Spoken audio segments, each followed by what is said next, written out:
There comes a time when we heed a certain call, when the world must come together as one. There are people dying. Oh, when it's time to lend a hand to life, the greatest gift of all. We can go on pretending day by day that someone somewhere will soon make a change. We are a part of God's great big family. And the truth, you know, love is all we need. We are the children. We are the ones who make it better than they.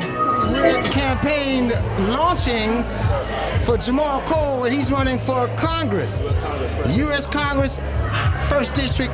What are you going to do for the people in this city? I'm gonna show up. I'm about that action right now. I have a track record of helping people no matter what. In snowstorms, I show up for seniors. When small businesses need help, we've given out millions of dollars.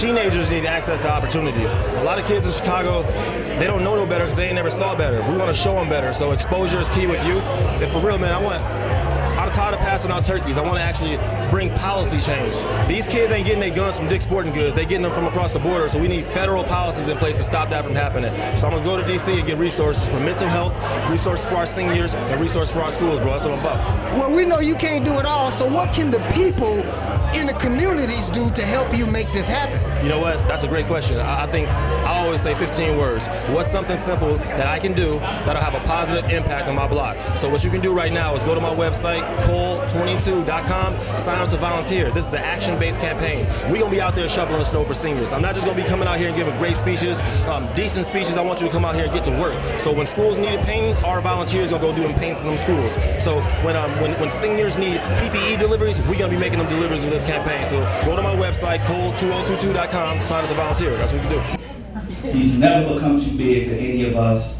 He's not too big for this moment. Y'all, I want y'all to, if you can, if you're able, stand to your feet. Give a rounding sound of applause for my brother, my friend, the next Congressman of the 1st District of Illinois, Jahmal Cole.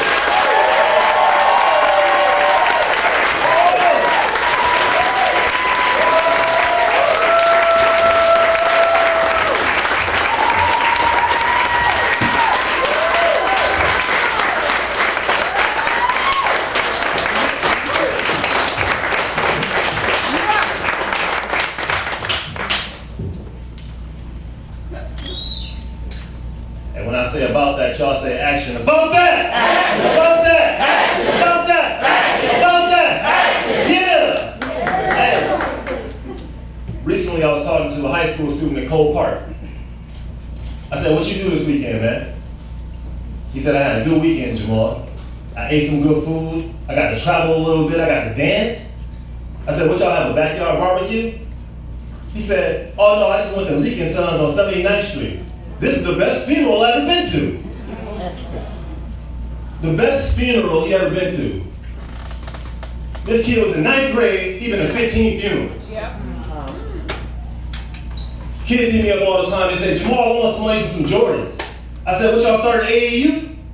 They said, oh no, man, we all just went to a funeral, we want to match. We're wearing the tubes. I said, so you getting fly to go to a funeral? Why are we celebrating Black Death? Come on with it.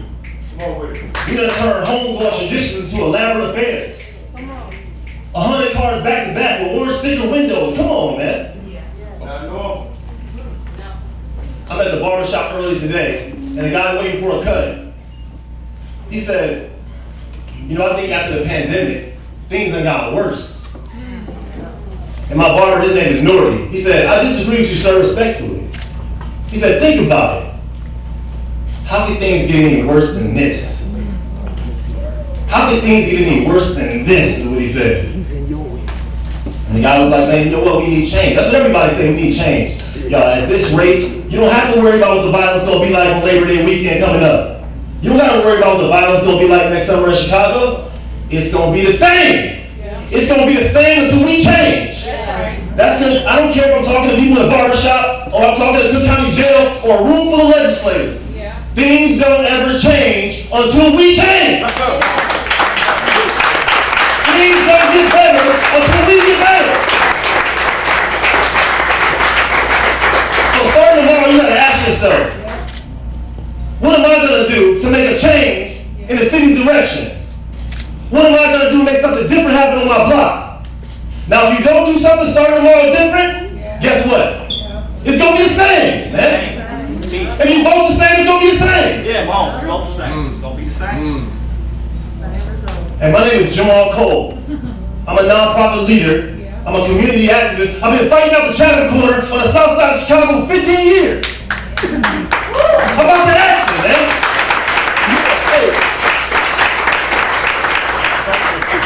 And I'm officially running for United States Congress in Reverend.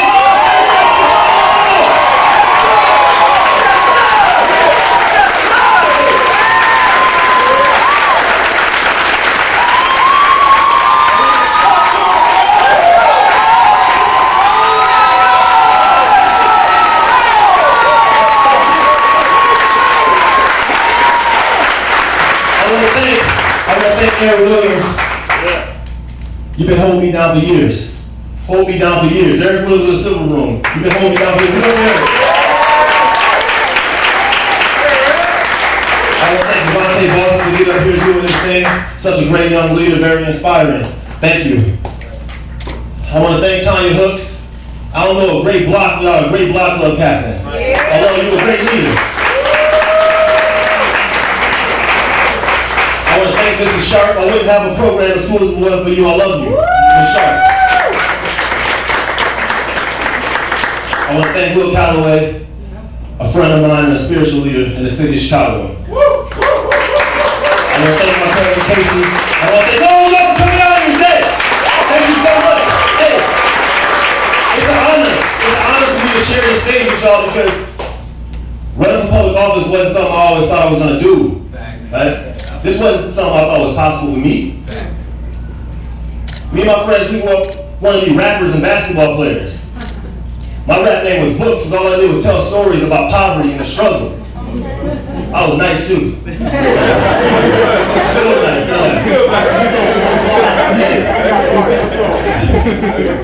Hey. Yeah, man, when I was in second grade, I didn't know a food stamp wasn't real money until I put one in a pop machine and it broke. That's how I thought I was on welfare. My mom used to give me a food stamp, my brother a food stamp, and my sister a food stamp. Say, spend 10 cents each on candy at the corner store and bring me back a $2.70 change so she can buy some bleach. Because you couldn't use food stamps to buy basic toiletries, right?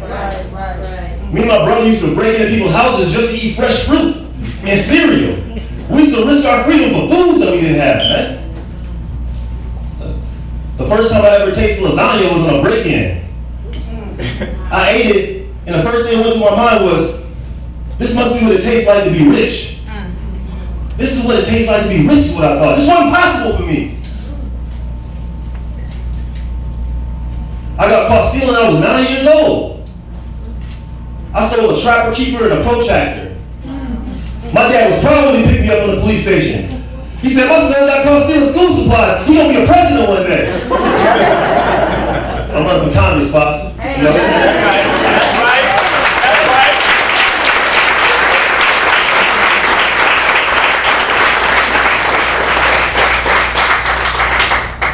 And one of my cousins got locked up. Another cousin got locked up. Another cousin got shot. Another cousin got locked up. I was 10 years old. These are my role models, man.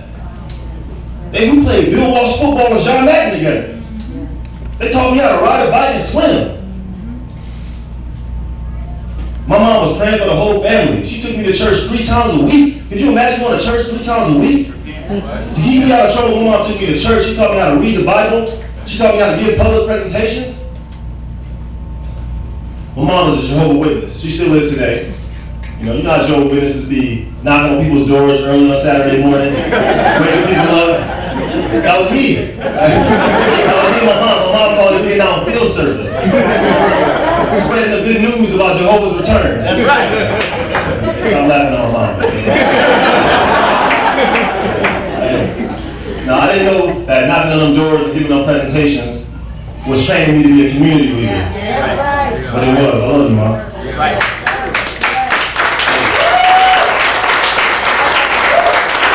My father was also my role model. You know, Pops wore a suit and tie every day of his life. Even at the basketball court, Pop had on a suit and tie. That's how it was. My Pops, he ran for alderman when I was 11 years old. I remember collecting signatures with him in the parking lot of Jules, right? Pops had all these voices coming from the record player. Voices of Richard Pryor, Gil Scott-Heron, Malcolm X, right? That was the sounds of my youth. I saw the movie Malcolm X so many times, I thought Denzel Washington was Malcolm X. Hey man, me and Pops, we lived in motels. You know, we ate at the homeless shelter across the street on 52nd. You know, we slept on floors, slept in U-Haul trucks. We struggled, but we survived, and we survived. And it wasn't until after I went to college and I graduated that I realized that growing up like that was a blessing for me. You know, my pops and my mom, they called me up sometimes. They say, Jahmal, I'm sorry for the way I raised y'all. I wish I could have done better. I wish we could have. I'm proud. Listen, no. Growing up like that was a blessing for me. It allowed me to be empathetic, right? It gave me more touch points as to what people in the real world is going through. Right? And it inspired me to devote my life to public service and showing up for people. Because that's what I do, I show up.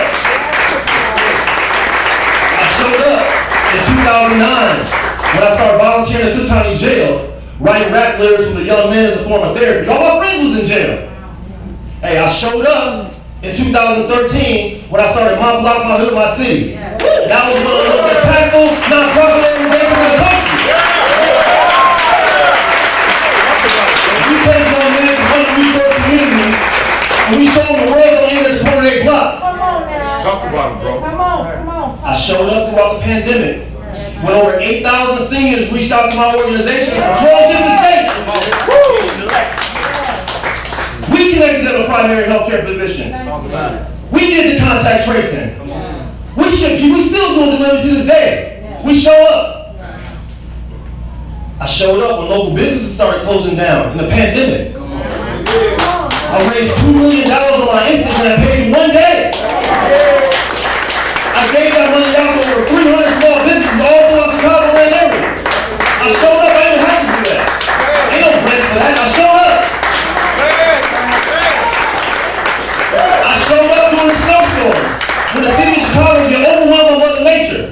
I go to Lowe's and buy those shovels and that salt, and I show up and see it, so I'm gonna shovel myself. Hey, I showed up during the heat waves. I went to Lowe's and bought the water and bought the fans and delivered the scenes myself. We show up. That's right.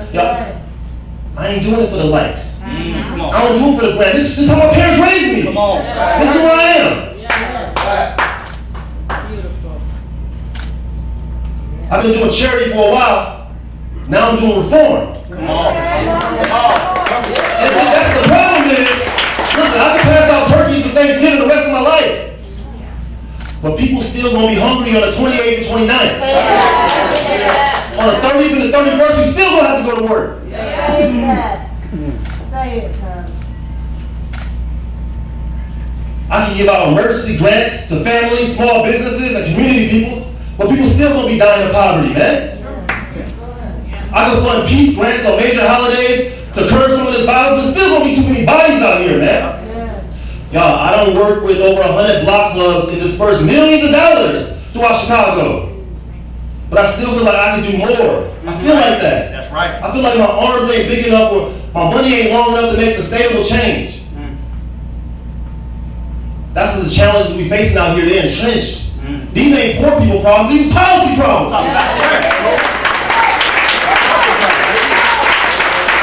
How come when business was getting looted last summer, people were stealing basic toiletries? How come there's more technology on the light poles in the classroom? Every light pole on the hood got a blue light flashing, a microphone at the top, and a pop filter like I'm about to record at 16. How come there's 15 currency exchanges in the neighborhood, ain't no banks? You ask a kid, what's the job of the bank, they don't know. People killing them on a block, can't even buy a block. Come on. It's crazy out here, man. How come kids ain't got no internet, they gotta go to McDonald's to use the Wi-Fi? How come in the first district, There's more babies being hospitalized because of asthma than almost anywhere else in the state. Those are not poor people problems. Those policy problems.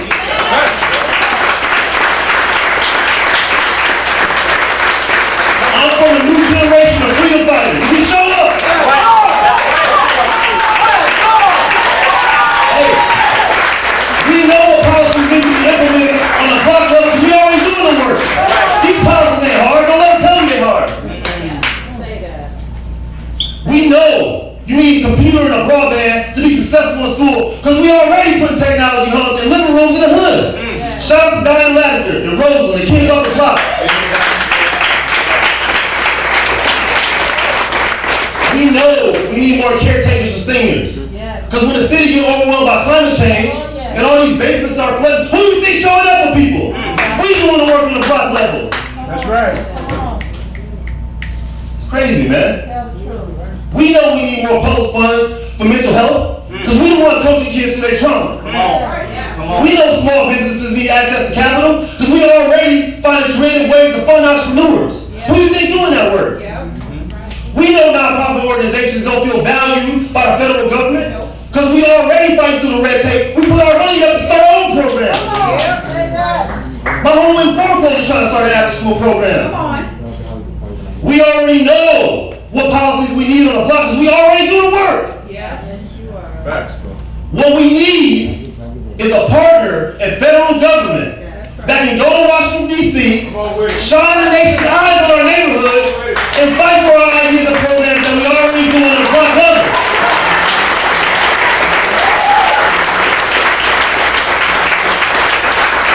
You give us that partner in federal government, and we can fundamentally change things in the first district in Illinois. That's right, man. Come on. Tell the truth. I'm running for the United States Congress to be that partner in federal government. Come on. Yes. And I know my sense of urgency may throw some people off. They ain't ready for it. It's crazy. We all right. We all right. When they say that, you tell them, you may not have my same sense of urgency if you ain't never went to a currency exchange and seen the bulletproof glass windows up there. They charge you 3% of their money. They robbing us. Who really being robbed?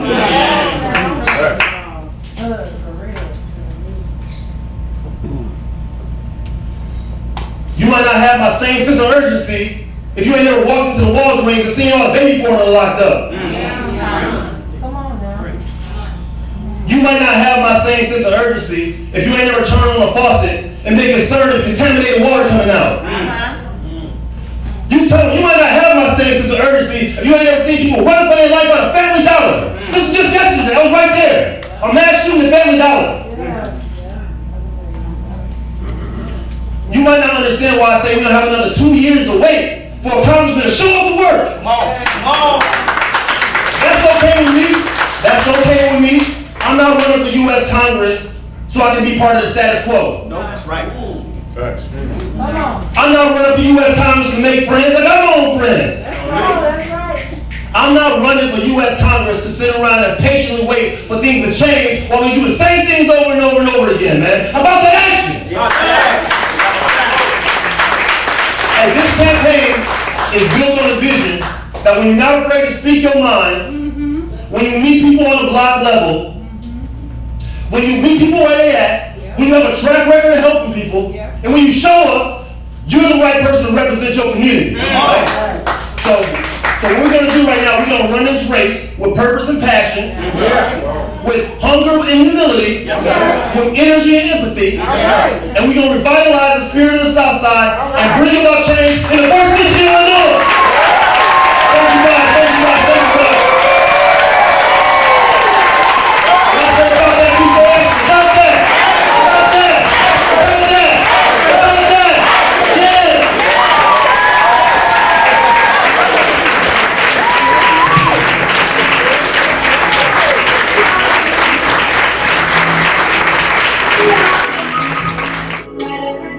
So let's start giving.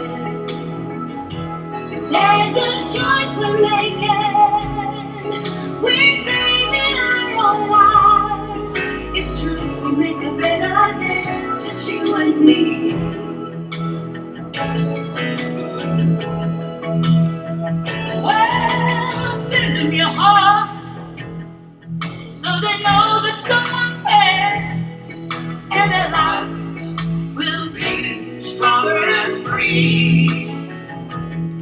As God has shown us by turning stone to bread, and so we all must lend a helping hand. We are the world. We are the children. We are the one to make a brighter day. So let's start giving.